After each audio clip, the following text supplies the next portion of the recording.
Chat, we've been talking to you all year about how the Maxonomic chair is going to make you a better gamer. You're going to be more comfortable, all that kind of stuff. And I'm sure you've heard it all before. So that's why today I wanted to throw it to Mifflin for him to tell you some reasons to buy the Maxonomic chair you've never heard before. Mifflin, hold on. Well, you see, this right here, you want to be able to display your favorite hobbies at all times. And also on the back, there's like some rolls and stuff, you know what I mean? So that's Hunter. You know what? I'm a chair too. They didn't really prep me for this, chat. Here's the thing about lumbar support and how it's important. It really is. Please tell us. Couldn't tell you what part of my back is the lumbar, but it is huge. What's up, guys? These are good chairs, man. I've had it for the entire time that I've had it, and it hasn't broken like a single time. So I really like Maxonomic. Code SmiteMax for off your next purchase. A percentage. Wow. Really well done. Mifflin, a little bit of Google searching will help you in finding where your lumbar is, but we can save that until after the death segment. Really great work there, buddy. I thought that was perfect. Let's get into this match then. We've got the Winter Dogs going up against Mind the Gap. The NASOC has been on an unbelievable tear so far here today in North America. They have looked fantastic.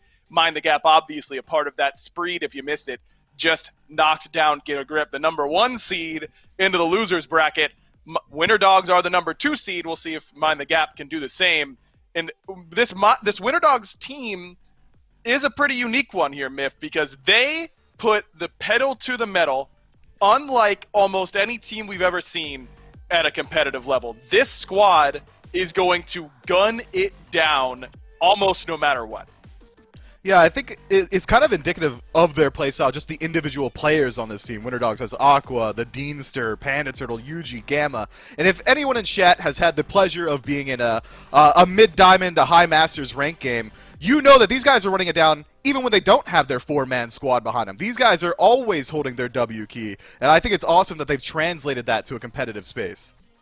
Yeah, Gamma doesn't know what a Guardian looks like on his screen. It's just not in his own god pool. He's going to play Warriors. He's going to be on your red buff, and you're going to like it. That's the way that Winter Dogs prefers to play. Panda Turtle usually plays these big ultimate mages in order to follow up, but for the most part, this team, for me, Miff, is really all about what Annenster and Gamma do on the map early on. Gamma oftentimes even forgoes the Guardian's blessing just to get more movement speed and power at level 1.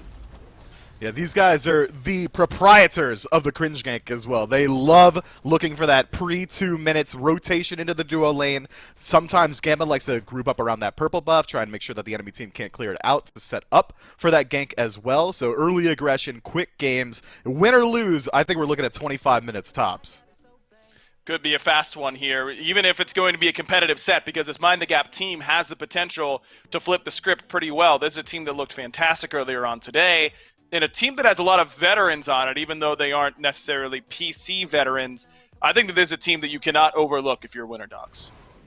Yeah, tons of console talent over here. Wolves, Layers, Crimson, Griff, all of these guys have played at the top level. Some of them played overseas. They've played at the world stage. They know what they want, and they want to prove themselves on PC, and that is invaluable. The hunger to improve is definitely with this team. They don't have a whole lot of room to improve upon, is my only concern for them, because I think this team is the real deal. You look at what Layers can do in the jungle. I mean, as a jungler, Miff, when you know that your first red is in danger, and your second red, and your third red, and also your second purple, and every buff on the map at all times is under constant siege, how does that change what you want to do in picks and bans? Usually you want to pick a high-pressure mid laner, something like a Poseidon, something like a Hebo that can fight in pretty early. The second you tick over to level 5, you give yourself a lot of fight potential around that ultimate. But me being a jungler, if my red buff's getting invaded on a cooldown, I don't super care. It's not speed buff. It doesn't make you walk faster. Leave them alone. Let them figure it out on their own. They'll be fine. Okay, so we're talking pressure on the other end of the map. Look, if my red buff's getting invaded, you're invading their blue at the very least, right? Well, it depends. Is my speed buff up in this scenario? We'll assume you've already gotten it. Yes. Oh yeah, then I'll go to their blue. Sure. I mean, if my speed buff's down, bro, I'll be anywhere on the map. Probably not at that red buff. There's a lot of enemies there. Yeah, I was gonna say, what about my red buff then? That's where I need you the most in this situation. You see. Well, you needing me isn't really my concern. I'm playing the Kalis, the Bakasurs, the late game hyper carries. It's your job to get me to the late game so I can get us to the victory, just like we're about to get into these P's and B's, right? Like that transition. I'm the one Yeah, today. that was something. The man does one chair ad, and he thinks he can tell me where we're going in terms of the flow of the desk. Unbelievable. Winter Dogs in the first pick position. The big thing for me here, Miff, is that I expect this team to really prioritize things that get you pressure in the duo lane early, and that means Erlong Shen, other warriors, Guan Yu, things like that. You're not going to see Gamma take a whole lot of Guardians over there at all. I expect warrior prioritization to be pretty heavy here from the Winter Dogs. I wouldn't be surprised if they'd extend that to the entire duo lane. Aggressive hunters like On Her, Ho Yi, Cupid, things that have kill potential. I wouldn't be surprised if we see Ananser locking in something like a Robin to run it down early as well. Winter Dogs are not concerning themselves with the late game. I would be surprised if they have a single traditional late game hyper carry. Instead, they want to win as quickly as possible. The second Gold Fury spawns, they're going to be there. Set ban right away by Mind the Gap makes a lot of sense. Lots of teams in the second pick slot have been putting that one away as its strength has been pretty well on display here so far this week. But particularly for this Winter Dog squad, Andenster has been playing that quite a lot, so it makes a lot of sense. There's another pressure pick taken away. It is a Guardian, so a little bit rare to see Gamma pull something like the Ymir out, but if there's going to be a Guardian he plays, Ymir is the right style. I think Ymir fits that style. I think it's interesting that Winter Dogs are deciding to ban out some of their own god pool here. The Erlang Shen is going to be banned out by their third slot. But we've got a lot of pressure available. I think one of the highest pressure supports, if not the highest pressure support you can have, is Yamoja, right? She's got some of the best push, the lane push, the kill potential, the lockdown, as well as the late game sustain. But instead, we got a couple raw abusers on the scene. Got the heals, the slow immunity, damage from a range. It's a strong pick. Not necessarily to the game plan right away, not in that duo lane or in the jungle, but it is exactly what you were looking for in mid, someone who can fight fairly early, and most importantly, get wave pressure. He does that very, very well. But I agree with your assessment that leaving open Yamoja in this slot is a bit of a risk because this brings so much clear pressure in that duo lane that the normal strategy of go lane to red for Gamma is a little bit harder to execute on. And now you've got the Guan there too, which is probably in the targets for Gamma on the god that he wanted to play. I think Mind the Gap have come away with two really good picks to stuff what Winter Dogs usually like to do. It's going to slow down a lot of the aggression. Not only is Yamoja a high-pressure god, but she's got a lot of survivability, not only for herself, but her teammates as well. Guan Yu with CC immunity is a fantastic flex pick, be it solo lane, going to be very hard to gank, which is difficult for Winter Dogs to deal with their patented aggressive style, but it's also a flex pick into the jungle, which is going to keep them guessing. This Fenrir pick, though, I think that might be going support. Very well could be. I think that this is really a flex pick for both Gamma and Andenster, but I love this response from Mind the Gap. Yeah, your whole character is dependent on leaps. Cupid, please. It's not like it's going to be bad the rest of the map either. It's looking real good against the Rom. It's the second best hunter in the game, if not the third. I mean, you're looking at a really, really top-tier character that also happens to match up pretty well up against this Fenrir. I think it's an interesting pick and a good one here for Mind the Gap. But you are going to lose a little bit of value into that Ra matchup. The blind now making you slow immune means that Fields of Love will likely never make contact with Ra, but it's not Cupid's job to deal with him. It is going to be his job to try and match up some of that sustain. Yamoja and Cupid together should be able to bring about as much as a Ra will. So in elongated team fights right now, not going to be favoring either team.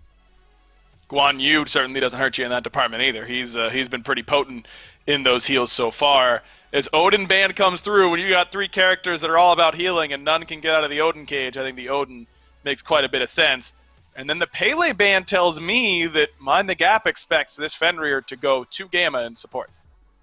I love Fenrir's support as well. We saw Mike break it out in the last couple of weeks of SPL. The aggression that it brings is so good. A lot of people think that you pick him for the Ragnarok Ultimate, but he's got some of the best pre-5 pressure inside of the duo lane. Cupid is going to have just about no way to deal with it, except for Yamoja stunning him off for you, which means you're going to have to stand still for a second. Not exactly what you want to do when you're running away.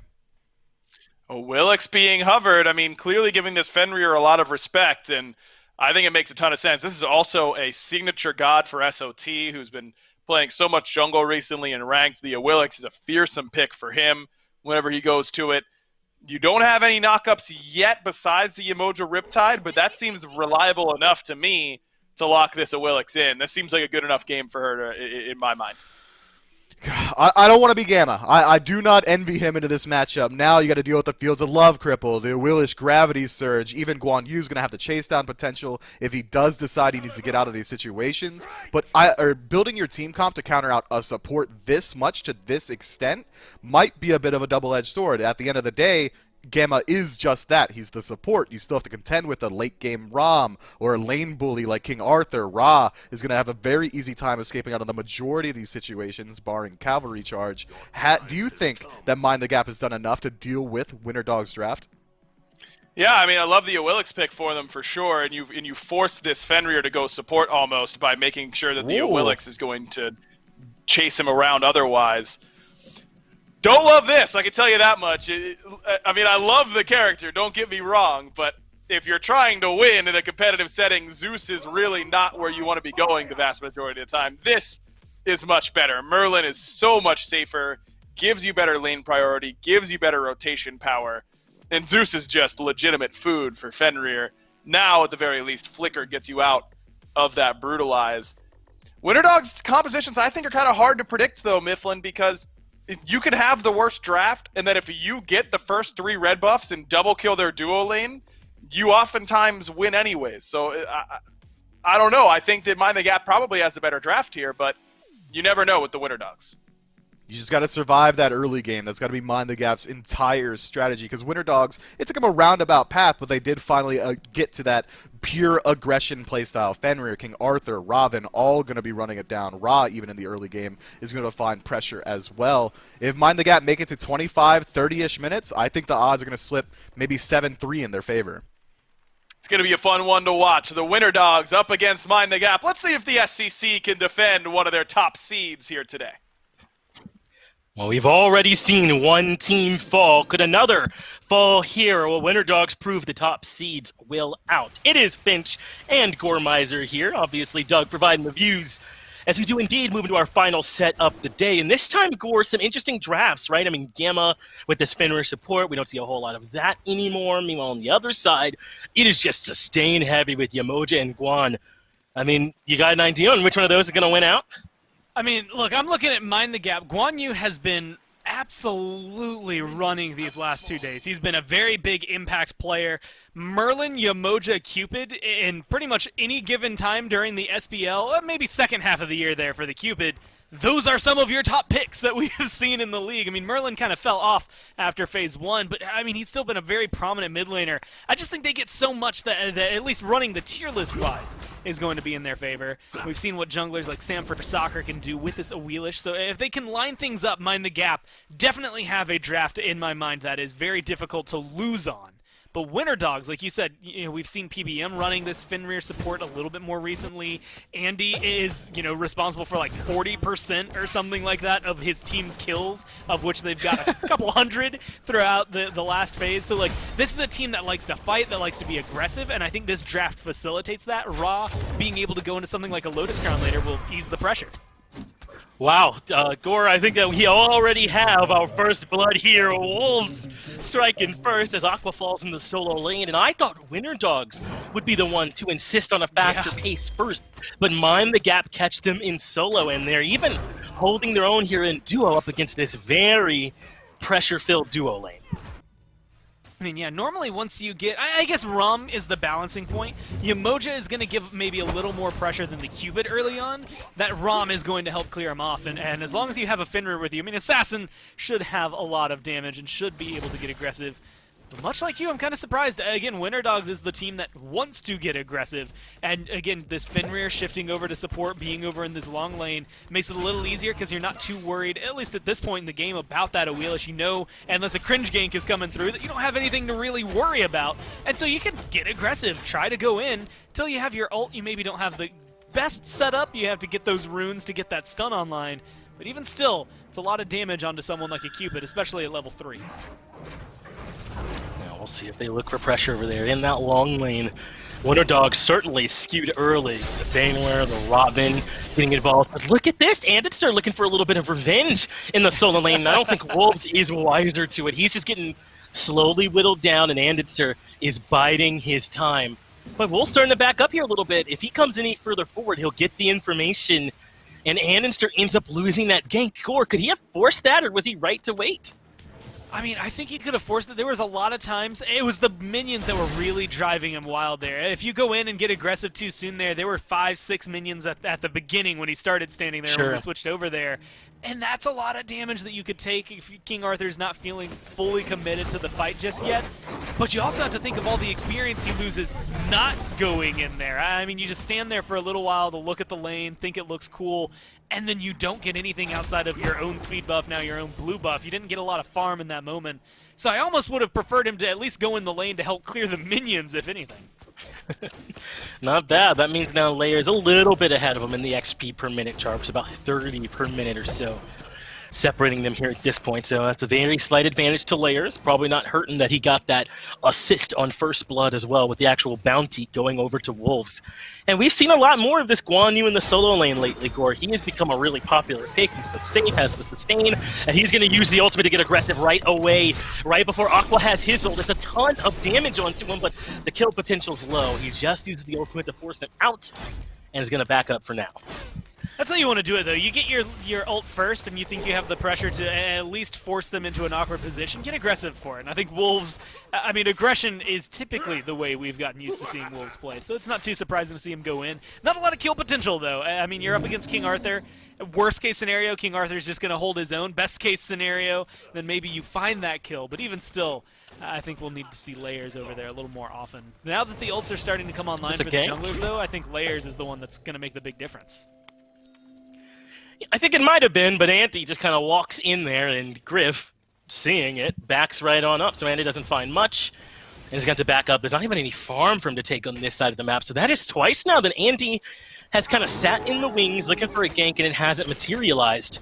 As Layers backs away from Gamma as they meet here in the jungle. Back Harpies will be the thing that they're looking for, but it does not materialize. I think it's interesting to see Andy, you know, twice now he's shown his face somewhere, and twice now it seems like he's been just a little bit too late to the party. I mean, even now the kill's looking to come through. And there's Griff taking Yuji down, a little bit of help from Quig. Griff's kind of been on fire today, hasn't he? Just kind of popping off over there in the long lane. He's doing it here again, this time in the 2v1, but they get the beads out from Yuji as well. Absolutely huge.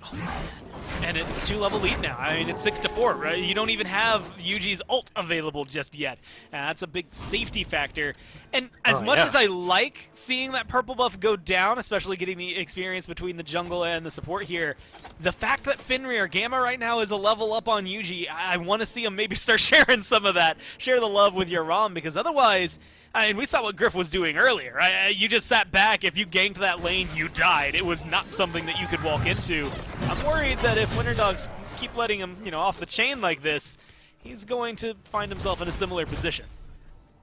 Yeah, I think he got a double kill in a 1v3 earlier, so this is not the guy you want to step to right now. As Wolves has used his ultimate again, Aqua, I'm sure, has relayed the information that he doesn't have that safety factor as Layers looks for Gamma in the jungle. There's the blink to catch up. Knock up, not there. Blink for blink. And Layers ends up finding nothing again. I'm not sure there's anything, at least auditorily, in Smite that I like hearing more than double blink, just because it's such it's an initiator. You always hear it at the beginning of the fight, but then hearing one in response is always just a little fun that comes through. It's also a big deal here. Gamma, I mean, now ult's available. One of the biggest ways to initiate is your blink, and Anditster's in the neighborhood. They want something here, but Gamma's going to have to close the gap fast. Anditster moves in to start the fight off, and Griff is already low. Good ultimate usage from both is enough to create the space. Griff is out. Quig is out as well. It looked like Gamma missed the bite. I'm not sure, but Quig didn't even have to use the beat, so he must have. I'm just going to go ahead and say, if you're up against Mind the Gap for the rest of the tournament, it just feels like you should ignore their duo lane. It's almost upsetting to do so, but now with Layers over here, oh, it gets caught out by Andy. They might still find a kill, though. Wow, and Gamma lost the match all on his own. Now Layers can take down Yuji, and poor Andenster was looking to back, is now stuck in an awful position. This Mind the Gap team is the real deal right now, aren't they? I mean, handling the pressure in duo. Layers was there to back up if they needed it, and Winter Dogs don't seem to know where to go. I don't know what to do. You can't leave Griff alone because then he's just going to continually solo Yuji and take people down. You can't gank him because then they're just going to kill you. I mean, it's almost like, again, I almost want to just leave it in a vacuum, let them exist for their own right, and try to get the experience. Again, 2-level lead there for Griff already. 1 level in the support, quick getting ahead. Never a place you want to see a Yamoja go.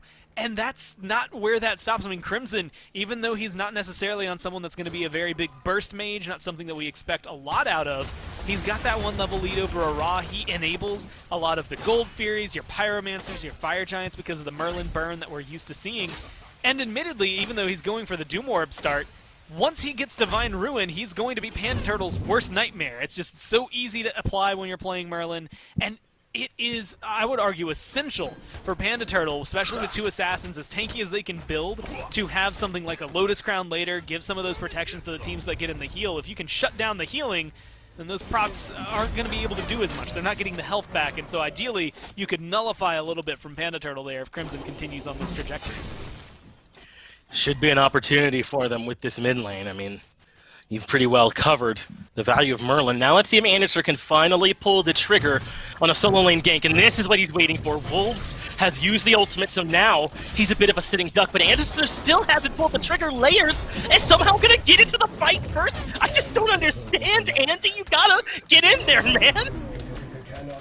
Yeah, the whole idea of a gank, at least from my experience, is to kill the enemy solo laner of any lane that you happen to go into. So far, Endenster's come over here and been a spectator for what's happening in solo lane twice now. Yeah. I mean, at least the one in duo lane felt a little more hands-on. You know, he was in the fight, didn't quite go the way they wanted it to, but that was more because Mind the Gap played it pretty well than it really was because Winter Dogs didn't find the gank they wanted. Both times we've gone to solo lane, he just stood there. That time he finally goes in, but it's a little too late.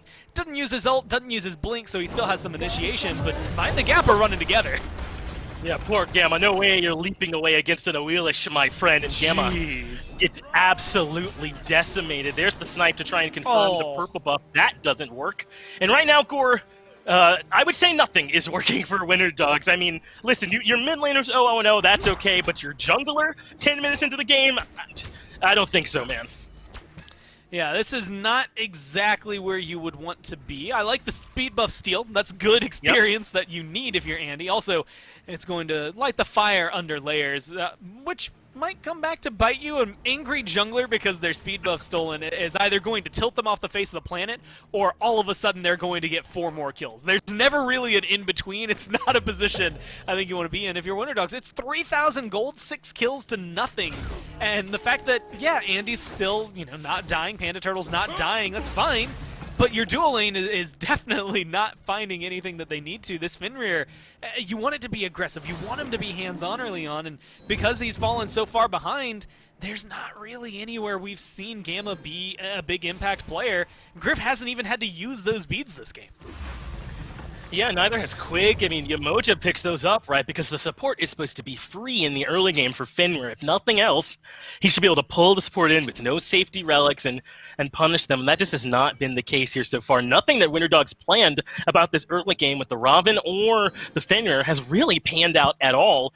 So now they kind of got to hope their mid game looks a little bit better, even though they're playing from a deficit as Wolves is already in a bit of a battle. There was a trap laid for Layers here in the jungle. Gamma goes up, but Gamma takes a ton of damage. Searing Pain is there, though, and Layers in trouble, but Layers somehow survives, gets the kill into Gamma. Meanwhile, Wolves, just for fun, gets the 2-man stun, forces the beads from Panda Turtle, and is damn near soloing him at this point. Gets the help from Crimson, and that is enough for Mind the Gap to find 2. I mean, Wolves isn't even done yet. Look, he's trying to solo down Anderson. Yeah. He's been in a 2v1 the entire time. 2 against him, by the way, and he still almost gets the kill onto the jungler. But realistically, look, this is how you know your team's behind, and this is how you know things are not going well. When you have 2 ults onto the enemy jungler, one holding you in place and the other one sniping your health down with a raw ult, you should die. The jungler should be gone. Layers lives through that excursion, gets a kill just to show it to him. That's how you know Mind the Gap's running the show. And you gotta wonder if Lotus Crown getting some value as Layers just comes over to feast. Yuji, basically a sitting duck over there. His beads are down as well.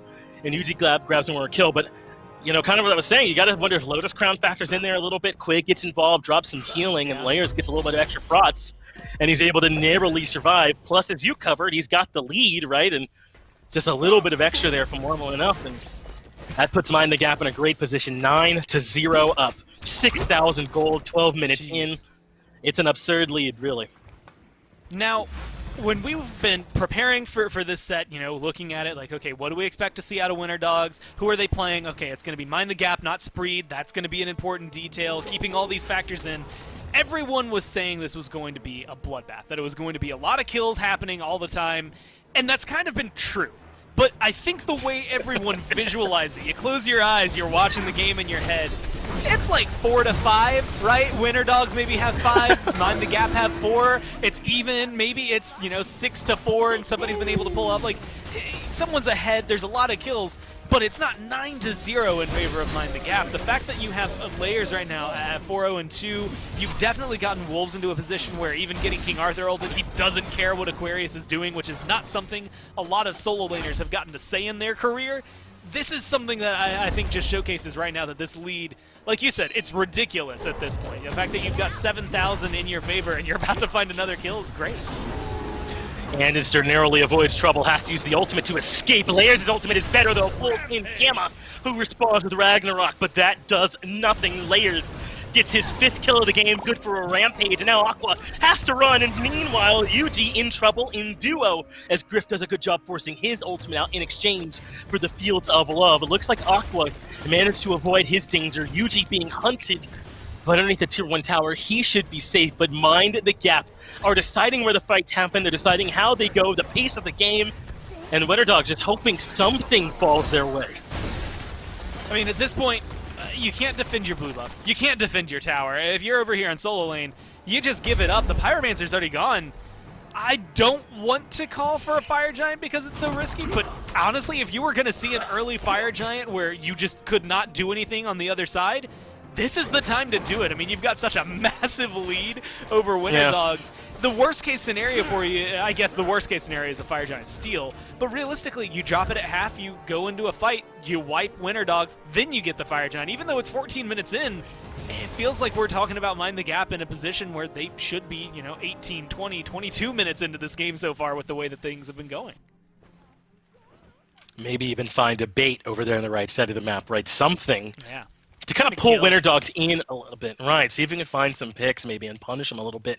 They've already gotten the Tier 1 tower in mid, the Tier 1 tower in the solo lane, and now they're posted up for the Fury, but we're still a little under 2 minutes away from that even spawning. Mind the Gap have done, I call this the ghost problem, where you've been so efficiently farming the map, even the other side, there's not a lot for you to do just yet.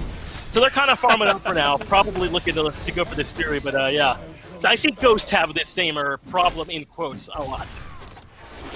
So when you see a lot of goose eggs, there's a good side and a bad side. Well, I don't even have much time to go into it. Yuji's forced to run away. I mean, this is it. Tail tucked between legs, scared at this point. And Wolves, I don't even know if he's truly in danger here.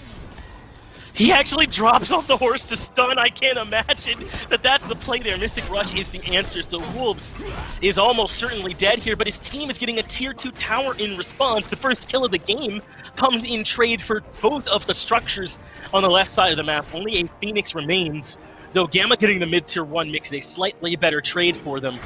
Still, it just goes to show the only way to Mind the Gap are winning fights right now is Layers has the ultimate again for Gamma, forces him into Ragnarok defensively. Yeah, to use a Finral defensively, once again, was that blink for blink? Good reaction time by Gamma. Again, showcasing that there is a ton of mechanical skill on the side of Winter Dogs. That's why I think it's been such a easy to hammer point. That is the fact that Mind the Gap have such a big lead.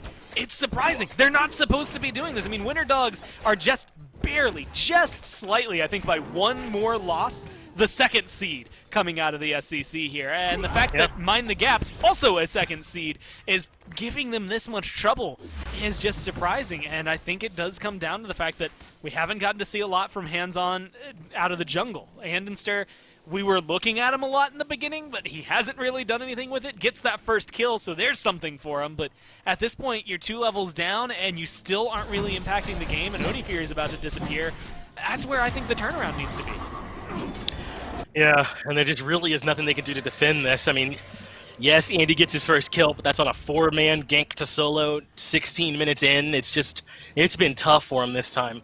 I think the good news, though, is that if you're Winter Dog fans, I believe this is the squad that's going to Game 3 the most in the SCC, at least in NA so far. This team often, because of the way that they play, do end up dropping a game or so every once in a while. So they're good at responding to this, as the new plan from Winter Dog seems to be to group up as 4 and just gank a side lane, get a kill somehow. But this is the response. Mind the gap with a fire. They say you can have Griff's life, you can take it, but we're going to take the Fire Giant in trade. Panda Turtle does secure the kill there with that snipe, and Aquarius is nearby, but he doesn't make it anywhere near in time. Yet again, Mind the Gap make an efficient trade. I mean, you get the tier 1 tower, you might even get the tier 2 here, but you drop 3 ults to kill a Cupid. You've got 4 people over here. Why do you need 3 of your ultimates to find the kill? I think that's where things, again, are falling apart. They're so far behind. Griff has just been insane, I think, as a player so far today, that it's ridiculous to think of how much you have to invest in that to still end up losing the Fire Giant, and at best, to equalize the map pressure. With Fire Giant on the side of Mind the Gap, though, those last tier 2s you have are going to disappear pretty quickly. It's a good chunk at the gold lead that Mind the Gap had away. You get a second kill for your team. A lot of good positives there for Winter Dogs. Not enough to convince me that things are going their ways. Agreed. I think that is about the only thing they can do is start trying to group up the best they can, move as a unit, and try and mind the gap in smaller numbers, and that's worked. Plus, killing Griff there denies having FG on maybe the best person for it in the Hunter on Mind the Gap, but if they're all together, they shouldn't have any trouble taking these structures anyway. Layers is going to do plenty of damage to them. I think the Assassins sometimes a little bit overlooked in the structure damage they can provide, so if you're Mind the Gap, I don't think you worry about any of that too much, but those are some of the upsides right now if you're Winter Dogs. Is maybe we'll have some action here in mid. Gore Gamma used the ultimate right away, doesn't even get the Magai's cloak off of Layers anyway, so nothing much comes from it. And now it's just a chase down, right? When Wolves joins the fight, you know he's going to continue getting aggressive. Panda Turtle gone in the blink of an eye. I think you said it earlier, this team dictating where the fights are going, and that's still what's going on here.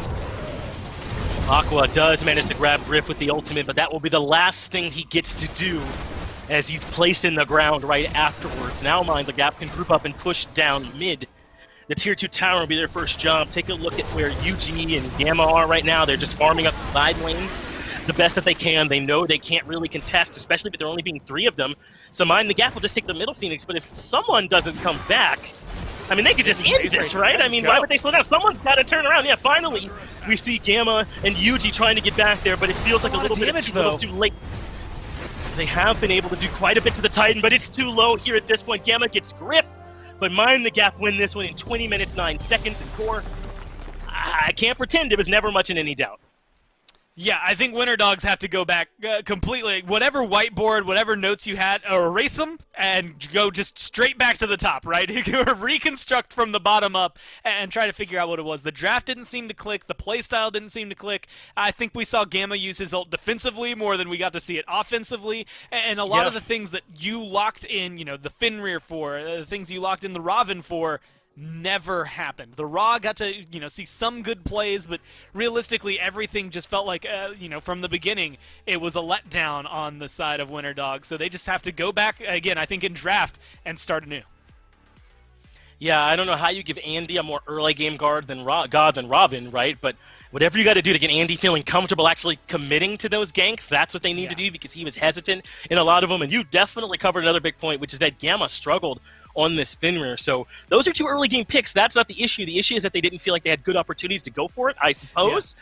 Yeah. And whenever it takes a click to get that clicking again is what they're going to have to take a look at there, Gore. So it'll be a quick break. We'll have the devs try and analyze that a little bit more right after this break.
Welcome back, everybody. In between games, we were talking to Finch and Gormizer, who had just casted that game, and I'm just going to go ahead and quote my esteemed colleague, John Finch, when he said, I don't know, man. It just wasn't that good.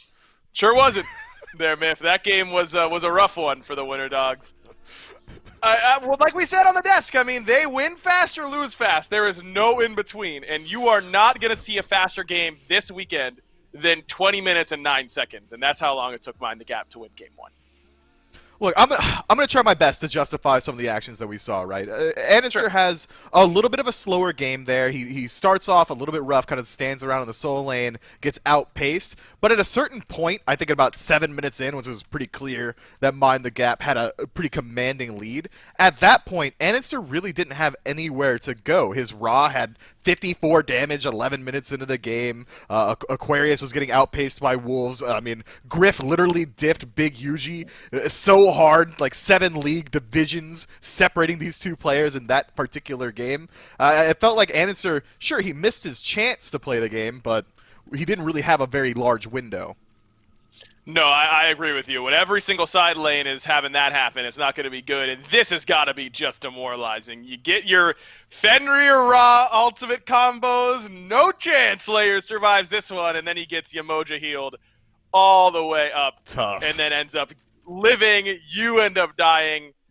Cannot feel good. That must have been the backbreaker right there. 3 kills total for the Winter Dogs in this one. 1-0 and 2 for Annister, so he conserved the KDA at the very least in this game, but that's about all I felt like he was able to do. Mind the Gap, they killed a lot of people and they didn't die a whole lot. That's kind of what I'm looking at. Wolves had a great game, 10,000 damage, tons of healing on top of it. Exactly what you expect from Wolves whenever he gets a lead after that early gank from Layers. And then Quig on this Yamoja shows why Yamoja is usually permabanned, and this has definitely been one of the better Yamoja performances we've seen here during the SWC Wildcards.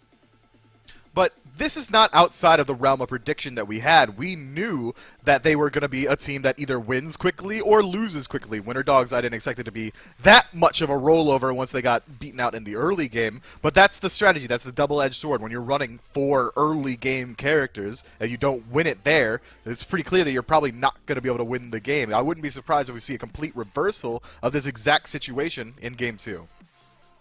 Yeah, we'll see what happens here. It is worth noting that the Winter Dogs did go to 3 games an awful lot during Phase 2 despite their 4-1 overall record, so it is not outside of their usual realm to lose a game and then end up still moving on and beating the enemy team in the set. So we'll see if they can do that here. Let's get to picks and bans for game number 2 to see if this team can bounce back or if Mind the Gap will reprise their dominant early game and see how they're looking. Feels to me like the things you want to switch up, I want to make sure that Quig doesn't get Yamoja again here if I'm Winter Dogs. And that's about it. I mean, that you don't lose in 20 minutes only because of the draft. That has to be in-game execution. I think you get some leeway to say, we just won't mess up the early game like we did last time. I think Winter Dogs might adjust their bans a little bit to make sure that Gamma's looking comfortable. I mean, why ban out the Erlang Shen when you have the Erlang Shen specialist? Make sure you're getting a traditional warrior support, something that they've had a lot of success on in the past, instead of kind of just dedicating bans to things that you're worried about. Try and get yourself comfortable, especially after a game 1 like that. As you said, you're not going to be thrown out on a Wheelish ban, even though a Wheelish looked really good. You're not super worried about that Guan Yu going to the solo lane. I think, if anything, Winter Dogs need to worry about themselves more so than Mind the Gap. Yeah, I agree. I think that missing an Erlang Shen ban here would be a positive for you. Persephone is a god that they banned in this slot last game that would be left open if they decided to do that. They decided to take away the Awilix instead, so the Erlang Shen is open, and you stop Layers from getting one of the gods that can actually contest you in the early stages of the game. So I think that does make some sense, as Persephone is open now, Ra is open now, Guan Yu and Erlang Shen. It's going to be the Guan first pick here for the Winter Dogs. I like this. You can flex it over to solo or into support. You're going to get Persephone or Ra as a top-tier mid laner almost no matter what. So you can just got to wait and see what you want to take.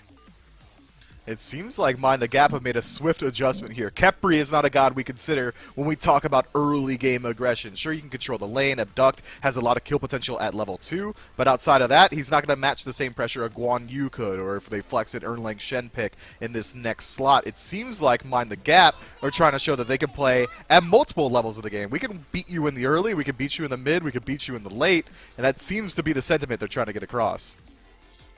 So Winter Dogs back to them. I think Erlang Shen is looking pretty good, though he doesn't have great matchups up against Khepri or Cupid. So instead, Andy's going to go in a different direction in this Pele. And what does Pele bring?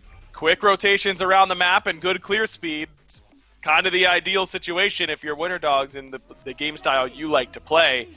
Apollo, though, is not what I was expecting.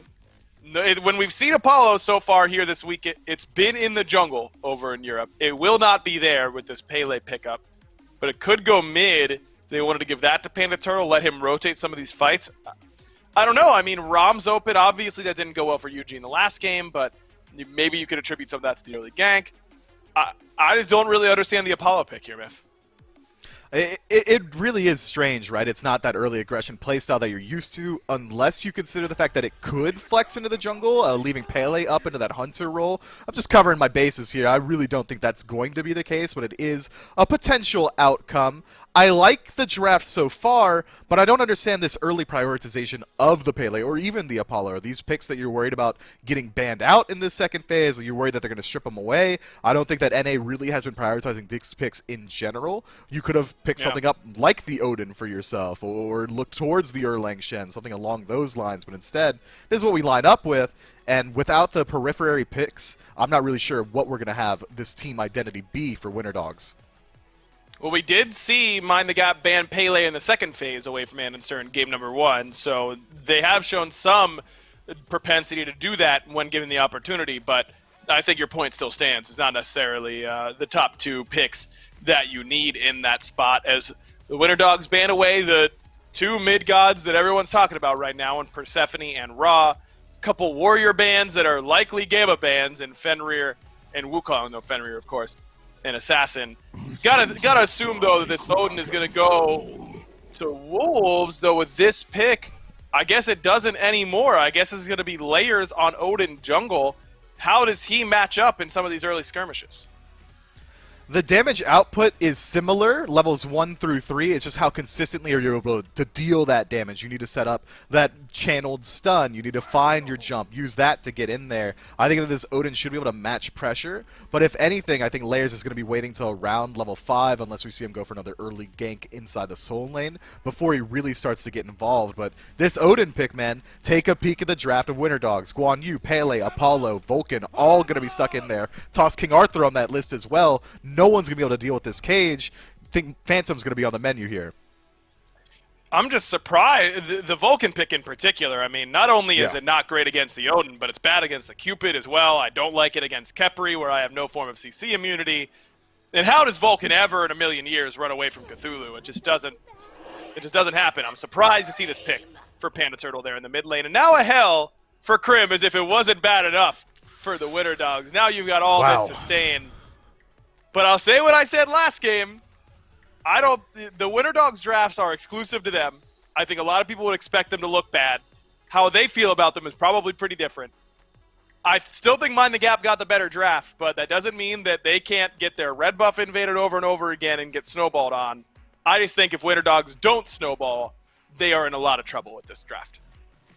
I completely agree. If Winter Dogs don't win out hard in the early game, every single one of their picks is going to get countered by something on the enemy team. Once these two teams group up as 5, if Winter Dogs doesn't have a 5,000 gold lead by that point, I think that's pretty unlikely that they come out with a win here. But they have the tools to abuse an early game. Early CC from the Vulcan, Guan Yu, with the defense shred, the slow, Pele's lockdown, even Apollo's ability to rotate to these fights with his ultimate. All are geared towards that early game aggression, even though it's not really those early game aggressive picks that you would associate with this team. I think it could certainly work out, but it's going to be a very high execution based draft. If they don't play well, they can't win.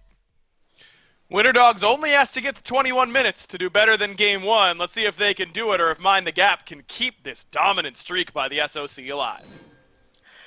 It's been impressive here from Mind the Gap so far, and I wonder if that will continue. Thank you on the desk there, Aggro and Myth, as Finch and Gore, alongside Doug, continue into game number 2. Gore, the confusion, the befuddlement that I heard from the desk about this Vulcan pick, I find myself mirroring it, and they saw the Odin already. Where do you land on Panda Turtle taking this sometimes a mobile pick into the Odin? I mean, look, he's been an interesting pick, I think, yesterday and today. That I saw Pretty Prime, I remember picking him up yesterday. Yeah. And he is not necessarily the worst at dealing damage. He's really, really good at bursting people down. But the only player this year that I think we have seen run Vulcan successfully isn't even playing competitively right now. That was Bratst, who used to be a player on Smiley Face and ended up either leaving, whatever happened over there. And so he comes through at one point. I think he had one Vulcan game, was absolutely insane, and then kind of relaxed.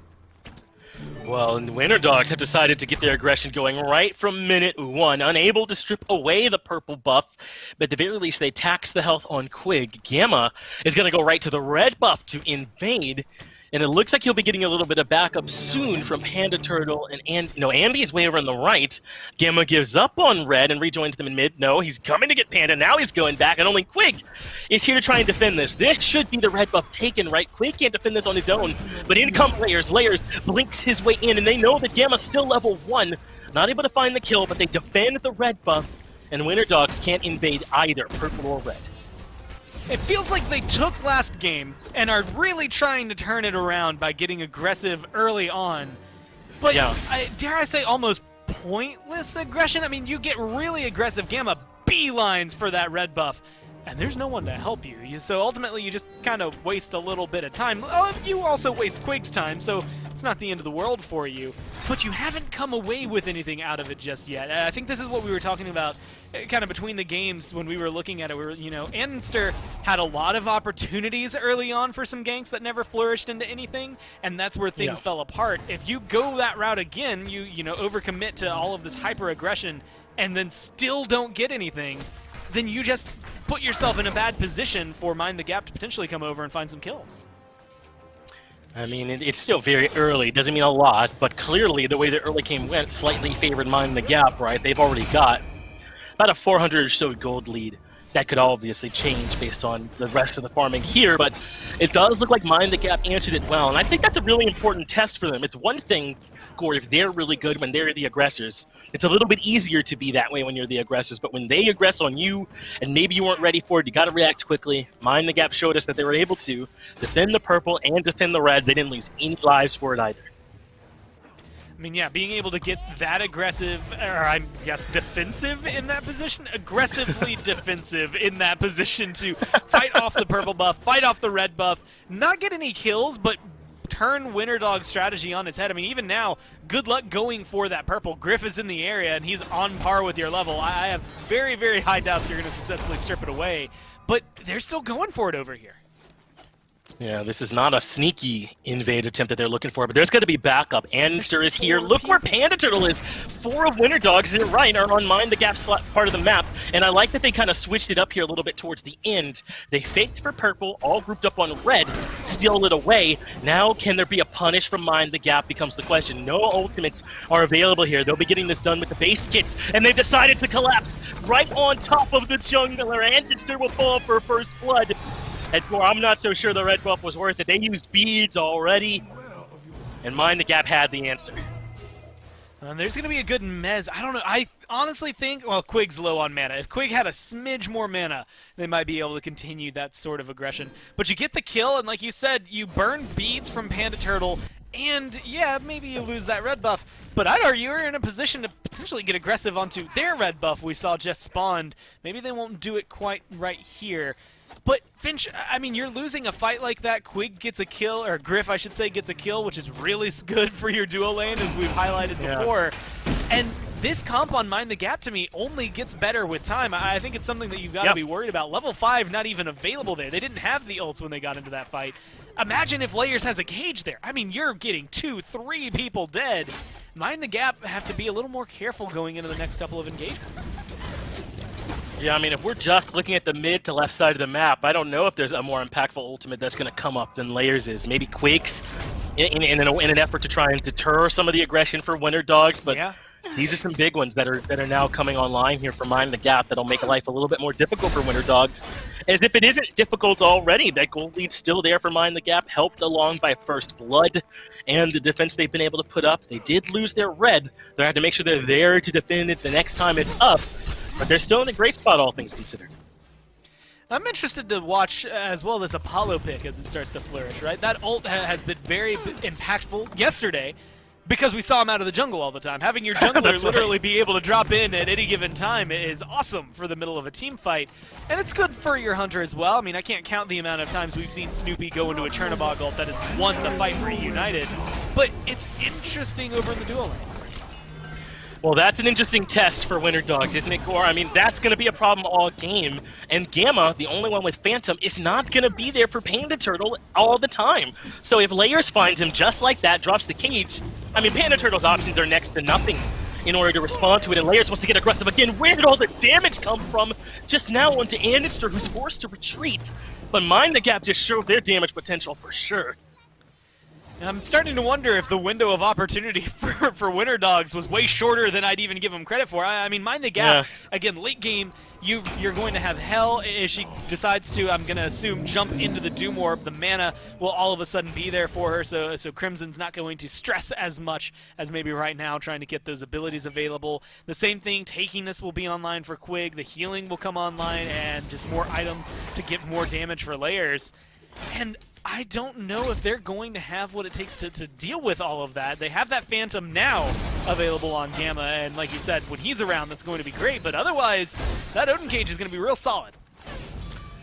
Gamma makes the rotation to solo, but I think Wolves spots it out in time. So there isn't an actual gank, that's just him showing up. Meanwhile, Quig, considering a gank of his own, he misses the root, though, and that puts to bed his opportunities for a gank in left. So two pseudo gank opportunities for the supports fail on each side of the map. No harm, no foul, as Wolves looks to try and strip away the blue all in his lonesome. Not successful, but he's putting out the pressure as he knows Aqua's low on mana. Not going to be able to force the issue, though, and instead elects to back up. See, the thing I'm worried about from this point forward is less about the engage, but Winter Dogs, we've seen Odin dealt with pretty handily. I can't remember if it was Radiance, I want to say it was, by two Phantoms to deal with an Odin Cage, to the point where no matter what, your solo laner or your support will have Phantom available in a fight, and then the ult from Layers, even with cooldown reduction, isn't going to matter. No way Griff gets out of that, despite how well he's been playing today. If Andinster and Yuji commit like that, then he's dead every time. A really important gank there for Andy. I was worried that we might not see him get active in the early game at all, but now it's the time for Layers to look to get aggressive, but that far into the tower, he can't help out there. Gore, he drops the cage, Panda Turtle doesn't panic, and Layers gets nothing.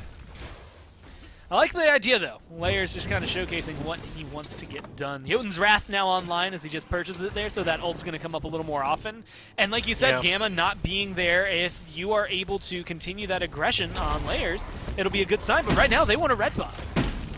Looks like the invade's coming through from Winter Dogs. They do it successfully, and this is a much better early game for Winter Dogs. But Layers wants to shut it down. He gets aggressive, looking for the stun, but Gamma's inside the ult.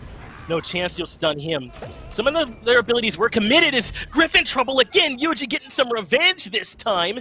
Gets the solo kill on the back of that gank earlier, and now Winter Dogs looking much, much better.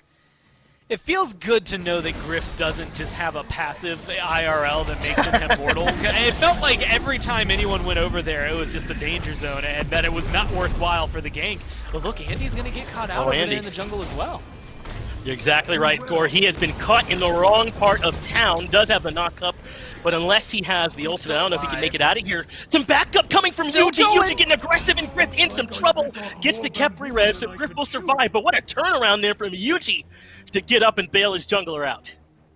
Insane amounts of damage. Last game, it was Griff with the 2-level lead. Now Yuji is feeling it. I don't know what it is that prompted them to go for the Apollo, but it's working out, and that's all that matters. Yuji maybe just loves the pick, and so far it's been good. The ult was able to get him in for that red buff in the last fight, but here, I mean, that was just good damage. Has a little bit more stacks on top of that Devos, and that's really the only big difference between the two. Now Griff has those boots online, at least a tier higher, but the damage that Yuji's able to output here is going to make him feel a little different. I think the ganks on the dual lane, as opposed to last game, actually feel just better. They're coming out. They're doing what they need to. Andy feels like he has the burst damage necessary to get the kills and feels impactful and active in this game.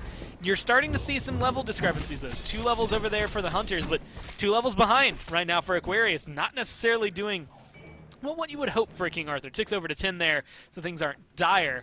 A little bit of a lead for Andy, but a little bit of a deficit for Panda Turtle. It still feels incredibly even. In fact, 500 gold, even though there's been a lot of invades, still technically favor Mind the Gap. Yeah, they're on time to defend the red buff this time too, which is huge for them. They knew Winter Dog's going to be there to invade it, so Mind the Gap got there early to make sure they can defend that properly. I mean, this is 2 different types of Mind the Gap, right? Game 1, they were just the aggressors the whole time. They were playing well. This time, they've responded well to the aggression from Winter Dogs, but Winter Dogs are on the opposite side of the map. There's the cage coming down. Phantom is the response, but Panda Turtle has taken too much damage. The Vulcan has no options to deal with this Odin. It's not just the cage. He can walk him down with the stun afterwards. And now Mind the Gap, with their solo laner here, are looking to get aggressive. Blinks have come out, though, from Winter Dogs to allow them to escape. No roots either. So Mind the Gap will have to settle just for the pick onto Panda Turtle. Not a bad position, I was thinking, for Mind the Gap to maybe turn around and put some pressure onto the Fury, but it seems like, I mean, with Wolves coming over here, that's where my mind goes. They might be able to take the tier 1 in mid, though, with all this pressure. With everyone around, you want something. Otherwise, you're just kind of chasing after nothing here. It looks like they're just going to leave that one as was. I mean, you get a really big relic in that Phantom, means Layers, especially with that cooldown reduction, is going to be pretty active once that ult comes back up. And they're going to be able to sweep away some of the jungle. Again, kind of returning the favor for what we've seen out of Winter Dogs. And Wolves, I mean, his mindset hasn't switched from game 1, right? I mean, he's been playing just as aggressive as he was then right now. And so far has not been met with a lot of pains for it. Although I will say he was up 11-9 at one point compared to where Aquarius was. Now it's just slightly 12-2. So he did give up a lot of experience for that rotation and realistically only got a blue buff out of it. Not exactly what they were looking for there, but I think this is still probably problems for Winter Dogs, right? I mean, I know they have the Guan Yu, but with Mind the Gap having this Hell and Kepri, who are going to be so impactful late game with the res and with the healing, I think Winter Dogs kind of have their backs against the wall in this one. Being pretty close to even or even slightly in Mind the Gap's favor is not what they were looking for with this draft in the game. They've been looking for buff pressure, invading and slowing them down, and even though it's worked a few times here and there, they've looked much better. I think the bar is still a bit higher for them in this early game, moving into mid-game. Yeah, I definitely agree. And realistically, this is the moment where I think the back will break for Winter Dogs, right? Either you win the next couple of fights and maybe, you know, this is where you gain that control, right? You go into a late game happy and ahead. Or, right now, Mind the Gap, you know, they literally Bane breaking Batman. They pick you up, they slam you down, and they just leave you on the ground while they take the rest of the map. Because I think this is the point where Hell, with that Doom Orb finish, now tier 2 for the breastplate, the silver breastplate online, is going to start being a little more impactful. Difficult to kill on Crimson already, more mana involved, which means that alongside her passive, she's going to be able to get a lot of heals out, a lot of damage out, and that's the burst that will supplement Layers, that'll supplement Griff in fights around the Fury or maybe the Pyromancer. And that's, again, a very big pivot point where if Mind the Gap just get on the right side, they balance it properly, then they walk out ahead. They've already got 1,000, almost 2,000 if they can continue amassing it the way they have, lead out of what feels like nothing. Good heart bomb there into Yuji. Did you see how Quig had to check the Fury after it was dewarded by Winter Dogs? But Layers cages in 3. A perfect cage from him. Phantom is the response, but not gonna save Anderson. Fields of Love had him locked down, and Layers is having himself a day. Maybe now Mind the Gap can try and start up this Fury with the 4v3 in their favor, especially since Wolves has Aqua locked down in right. But that's not what they're looking for. They're going for the fight. Gamma has been rooted, escapes that with the dash.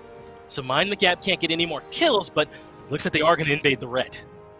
And Panda Turtle, look, your Vulcan, if Layers lands a stun here and had some backup, then maybe it would return into something else, but it actually looks like instead he's going to be left, not necessarily for dead, but alone over here as his team has to just retreat. But Crimson, I think, again, kind of showcasing between all of this, how difficult it is to lock down Layers. Let's say you get any sort of CC onto him. A cleanse comes through, he still gets the jump out, right? I think that's the thing that Hell is going to be bringing. That's just going to make it even more difficult. Now I'm seeing purple buff invades over from Griff and Quig. It feels like that 2-level lead Yuji has is something almost in the past. We can almost ignore it. It didn't matter except for the one big kill that Yuji got, because now Griff is starting to catch up. The items are more in favor of Griff. It feels like the Hunter duo that really was working out well for Winter Dogs is starting to slip through. Yeah, and good luck killing Crimson now that Breastplate of Valor is finished. But maybe they don't need to. Maybe they could just burn down the Fury. But on the way is Mind the Gap. Vulcan Ultimate to confirm. And Winter Dogs get the objective. That is huge to keep them in this game right now. And you can tell, even on the back of that Fury, they don't quite take the gold lead. Still down a good bit here at this point. So that shows you how up against the wall they are right now. They definitely have to find a little bit more as Mind the Gap are going to take the Pyromancer in response to the Fury. Not as good, but will definitely cut into a bit what Winter Dogs did. I mean, I'll tell you, if I'm ever sweating that a Khepri 3 is going to steal away an objective from you, then things are not going well for your team. And that's where Winter Dogs were. I was watching Quig. I was intense, leaning into my screen just to see if the damage was going to be there. And like you said, it was still pretty close. I mean, he doesn't ultimately get it.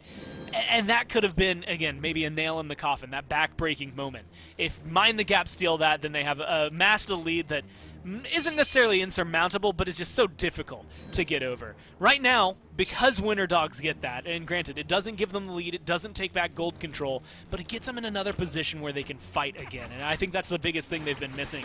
The last couple of times they've gone for an engage, it's been well read from Mind the Gap. Even now, it feels like they're reading it pretty well. Just could not get that cage, but the stun lands from Layers.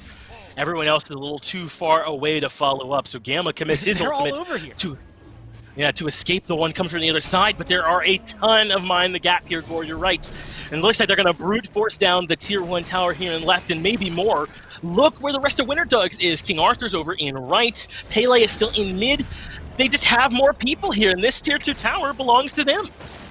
And this feels like a mirror of what we saw last time, except last time in Game 1, we got to see a Tier 1 and I think a Tier 2 at least get traded out here. A Tier 1 looks like it will trade out over in solo lane, but even then, they're starting to pressure Phoenix. I mean, they're very, very much pushing their luck here for Mind the Gap.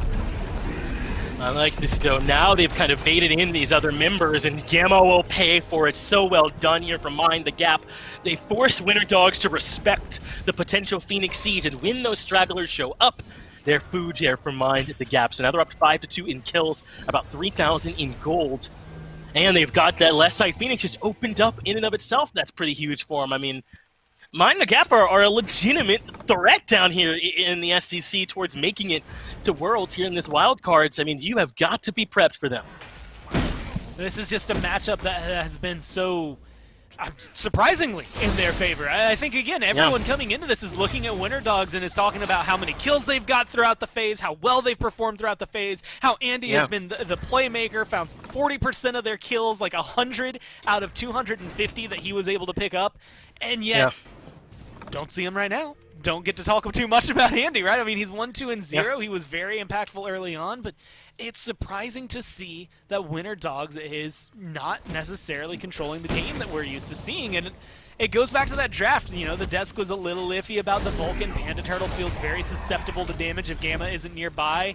They only have the one Phantom and the one Ankh. So at any given point, if Mind the Gap feel like they're losing a team fight and can successfully navigate their way out, then the minute they re-engage, because they have a healer, Winter Dogs are just at a distinct disadvantage having to use all of Gamma's relics just to stay safe.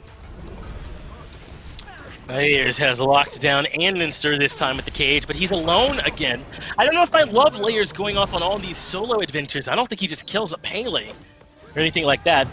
He doesn't get any relics out either, as now Gamma, the aggressor. Quig in trouble. Even the Across the Sky has landed, and Quig can't abduct. He's being body blocked from it. There's the Vulcan ultimate. Quig drops the ultimate on himself, gets the self-res, and that means Winter Dogs don't get a kill. Now Wolves can try and take this opportunity to get aggressive, but Winter Dogs are posing a threat. Mind the gap now, looking to move in. Yuji is the one that's low, and he'll fall first to the hands of Crimson in the back. Aqua might have pushed in a little bit too much. The dash for the disruption, and Aqua will fall to Wolves. 2 kills go the way of Mind the Gap, even with the Layers ultimate being used earlier. Yeah, not only just used earlier, but like you said, in a position where he wasn't going to be winning the fight. I mean, maybe you force Andenster into an awkward position, but now the team can just get aggressive. Gamma doesn't even exist to them with the damage they're doing, and Crimson doesn't care about the Phoenix damage. Might need to, but doesn't at this point in the game. It just feels like Mind the Gap are reading the positioning of Winter Dogs, taking advantage of what they can. A good res onto Quig gets him into a position to once again pluck someone like Gamma away from being able to find the peel. I mean, both Phantom and Unk available still for them, so he died with those relics up, and ultimately, if they're not getting popped, you're not really doing anything. Unfortunately, though, for Winter Dogs, Panda Turtle has 0 relics remaining, 120 seconds on Beads, 140 on Aegis. He is a sitting duck for Layers, for Wolves, for even Griff, potentially, if he was able to find that matchup, so things will be tough. And now here's Andenster, a little bit of a battle in mid. Vulcan ult lands, but doesn't get really any damage off. Instead, Andy trying to lock down Crimson in the back, but the sustain is proving too much, and Wolves is keeping 3 busy on his own. That is setting up the rest of the team perfectly while he keeps them busy now. He's into the ultimate. It's more than keeping them busy. Wolves is back here claiming names and claiming lives, absolutely showing up. Now he's in some trouble inside the ultimate, but I think the Kepri res is on him, so they can't even confirm the kill. And now the healing is there for them. Field of Love denies, and somehow Wolves has lived through it all, and Mind the Gap are not done pushing yet. Gamma forced to run away, and I've got to ask him this because he just died. What are those relics for if you're not going to use them? So far, they just have not been able to come through, at least the Unk, because that healing has been so prominent, but it's not been coming through to shut that down. And so that's twice in a row he's died with relics up. That's twice in a row that, you know, you see the aggression from Mind the Gap pay off because there just doesn't seem to be the counterplay available at all for Winter Dogs, and it's not that they don't have it, it's just that they aren't using it where it's available. Panda Turtle, you had highlighted, didn't have anything going into that, so very easy to shut down someone like a Vulcan. And now I don't even know if they can confirm this. Wolves is right here. Wolves looking to contest. Winter Dogs just barely confirm it. But boy, was it close with Wolves showing up there on the tail end. So this is about 7,000 gold in favor of Mind the Gap. They're up 8 kills as well, and have already removed the middle Phoenix, but you do have to give Winter Dogs some credit. I have to give Winter Dogs some credit. They have made this game longer. It was 2006, 2009, something like that in game 1 for them, and they've at least extended it beyond that. And they are not completely out of this game yet, but they've got to, as you said, make sure they're using the resources that they have and taking these fights a bit more carefully because they've been a bit isolated in them, and Mind the Gap have been more than willing to punish. This Fire Giant will go down for them, the first of the game, uncontested. And it looks like they're ready to get aggressive right away. They're just going to push down right. And honestly, they have no reason not to. I mean, what's a threat? Yuji might push down a tier 2. Boo-hoo, you're going to get a Phoenix if he stays over there. You already have that one in mid, so any more isn't necessarily a death sentence, but with Winter Dogs, the 2 kills they've only been able to pick up throughout this game were on Griff. And that was a while ago. They have not looked anywhere near successful the last couple of fights. You need all 5 people, and you need to figure out your plan of attack here. It's a 4-1 split for Mind the Gap. Who's going to defend? Who's going to aggress? Gamma, are you going to go in and use your ult? Are you waiting instead to use the Phantom? These things have to be going through your mind, and they need to decide it fast, because otherwise Mind the Gap are just going to tell them what they're doing. We'll take a look here. Layers, instead of staying in mid, just uses that pathing to loop around. There is the cage, locking into, and Gamma in some trouble. He will fall first. Aqua was also locked in the cage, but didn't take that much damage, but that's changing quickly as in comes the Cthulhu. I like the up-high view as he takes care of Yuji as well. Crimson gets another. The right side Phoenix will fall, and Mind the Gap with only 3 members standing in their way are ready to blow right through Winter Dogs and make their way further into the bracket. They've only got 3 more members to try and cut down. The lockdown's there on the Panda Turtle, but that fire allows him to escape. Meanwhile, some trouble for Aquarius as he's been pushed out as well, but in the back goes in Andenster, and that was not the call. He gets deleted, and now Aqua will be right behind him. With just Panda Turtle left score, this game is over. Yeah, there's a lot of things, I think, for Winter Dogs to try and polish up before they go through. Again, double elimination, so maybe not the end of the world for them. In fact, with Gamma respawning, they're going to try to put up another fight. It looks like they're resisting. There's that cursed dock you wanted to see for being used. Got one, baby. And Panda Turtle gets rid of Griff, but it seems to have been used in a futile effort. 20 minutes the first time, 24 the second, a 44-minute set, handily going to Mind the Gap. Yeah, this is one of those moments, again, for Mind the Gap, you're playing stellar. Everything that you've done today looked really good. That set especially being able to go forward, and so I'm excited to see what they're going to do. On the other side, though, I think you need to look down Winter Dogs and get a grip to this where there's a lot to polish. There's a lot to work on. It's double elim, so you're not out of it. It's just the first day, but there's a lot of work to be done to make sure that you can move forward in that lower bracket, because at this point, at least what I just saw from Winter Dogs, they just weren't good enough to beat what we just saw, and I don't know that they're going to be able to work on it. We got literally one cursed donk that game that I got to see, and it was at the very end.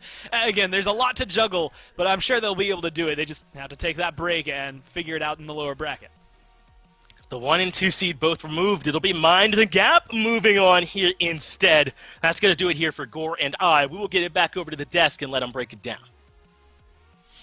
Thank you, Finch and Gore. Well, we said this set was liable to be fast, at least in terms of game time. And we were right on that. Miff, you said no game would go above 25 minutes. You were right. 20, and then 24, Mind the Gap sweep the number 2 seed in the NASCC. Hey, got a little bit of a lucky guess, but I got to highlight this dude. Crimson today, I don't think he died a single time. I think this man went undying in 4 games, and that's why he's on the highlight screen right now. This guy has been so absolutely impressive in his transition from console to PC. He was a beast on console. He's a beast here.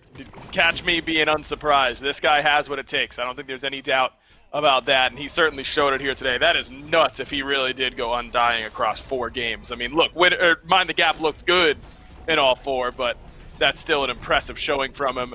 You could throw anybody up for Mind the Gap, but I don't think we'd see a whole lot of complaints.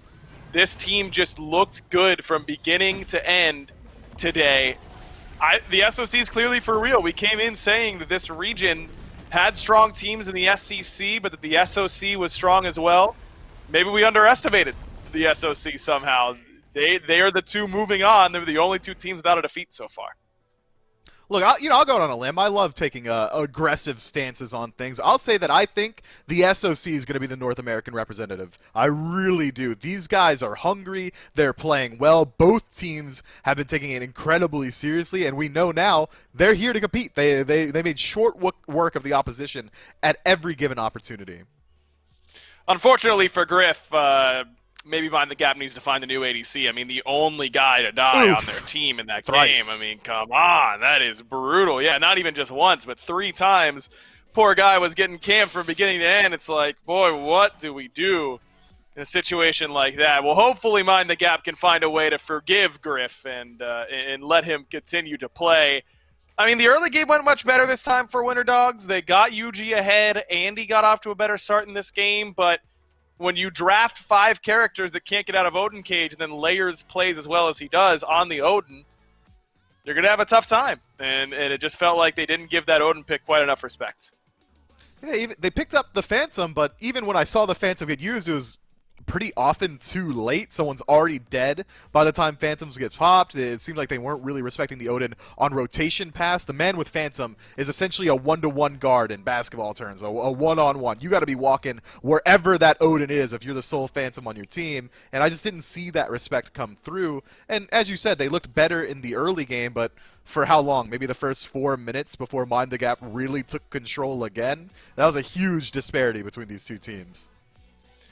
Too easy today for Mind the Gap, and they move on, as we mentioned, to meet up against the other SOC team that they've played against quite a bit, I imagine, in Spreed in the winner's side. Now, both Winter Dogs and the other SCC team that got eliminated today still have a shot in order to get back in towards the finals and have their shot at moving on to the Smite World Championship placements, but both the Winter Dogs and Get a Grip are going to have to turn up a little bit. Now, Get a Grip did get a chance to play their game in between during that Mind the Gap set, and Of course, they did defeat Froggy. So Get a Grip moves on. Winter Dogs and Hugs and Kisses. You will get an update on that set later on tonight on the Smite Pro Twitter if you want to check it out there. You can also just check in with our broadcast tomorrow as we will be updating this bracket as we go. As for tomorrow, we're moving back to Europe. We've got our European matchups tomorrow. We will find out who the team to move on to the SWC placements will be by tomorrow evening. Belt Slap versus Snake Pit is going to kick us off at 11 a.m. Eastern, so make sure you are there early for that. It is going to be a great matchup. Then the winner will move on and await whoever meets them in the finals. Don't forget also that our finals are a best of 5 with a 1-game advantage for whoever is on that winner's side. So pretty important matchup there between Belt Slap and Snake Pit. And then on Sunday, we will do the same here in North America. We'll play this Spreed versus Mind the Gap game, which should be a great one. And then the exact same situation there. So only 3 sets on Saturday, 3 sets on Sunday, but you know it's going to be of the highest quality of matches. Miff, that's all we got left here at the SWC Wildcards. Only the best still remain. Wait, did you throw to me so I could do I get to do the peach it today, Aggro? No. You said I would never get to peach it. I'm gonna do it. No. I'm gonna sit. Mute him. Peach it. Mute him. Peach it. Mute him. Peach No, it. don't peach Do it. it. Production. Don't peach it. Run that. Oh, Let's oh, go. peeked it.